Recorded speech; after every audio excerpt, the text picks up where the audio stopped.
Ragaalee sirnaan qindeessuun misoomaaf oolchuun murteessaadha jedhame.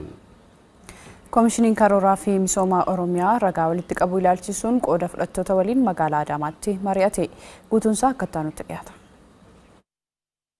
Koomishiniin Karooraa fi Misooma Oromiyaa akkaataa ragaa sirrii fi qulqulluu ilaalchisuun qooda fudhattoota waliin magaalaa Adaamaatti mari'ate. Barreeffamni mariif dhiyaate ragaa hanga ammaa jiruun godaansi baadiyyaa gara magaalaa heddummachuu mul'isa. Kun immoo kuufama dargaggootaa magaalaatti dabaluun carraa hojii irratti dhiibbaa qabaachuu akeeka. Hoogganaa itti aanaan Koomishinii Karooraa fi Misooma Oromiyaa obbo Tashoomee Nugusee ragaan bu'uuraa guddina biyyaa waan ta'eef ragaa qulqulluu ta'e qabaachuun murteessaadha jedhan. Yoo ragaa qulqulluun qaban naannoo tokko gaggeessuu waa'ee misoomaa haasa'uu irratti tokko rakkina guddaa waan uumuuf kanaaf xiyyeeffannaa kennuun hunda keenyaaf murteessaadha. Humna namaa qaban beekuun karooraa gara fuula duraaf murteessaa ta'us eeraniiru. Koomishinii Karooraa fi Misooma Oromiyaatti Daayirektorootii Istaatistiksii obbo Indaalee Taaddasee godaansa baadiyyaarraa gara magaalaatti taasifamuun wal qabatee hojii dhabdummaan magaalaa keessatti caalmaa agarsiisaa jiraachuu ibsan. Asiin dura ragaa hojii dhabdummaa yeroo jennu fakkeenyaaf kan magaalaa gara parsantii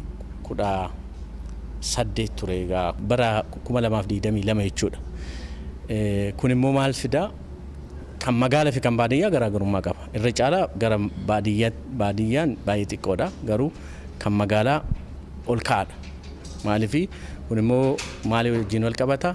Godaansa wajjin wal qabate jechuudha. Hirmaattonni marichaas ragaan bu'uuraa galtee misooma biyyaaf waan ta'eef kana milkeessuuf kan hojjetan ta'uu ibsaniiru. Ragaan sassaabamuu kun qorannoon gaggeeffamee qorannoo gaggeeffamu sana keessatti karoorrii yookaan immoo GDP jiru kana maalirratti hojjechuudhaa qabnaa kan jedhuuf ragaa bu'uuraatti kan murteessu. Karoora misoomaa akka biyyaatti ba'uudhaaf hojii dhabdummaadhaanis wal qabatee humni namaa nuti qabnu kana bifa kamiin itti fayyadamuu dandeenyaas kan jedhu waan of keessatti qabateef ragaan kun karoora waggaa 10 karoora sustainable goal development jedhamee wantoota kurnaan akka biyyaatitti taasisan galmaan ga'uu keessatti gahee guddaa kan qabu.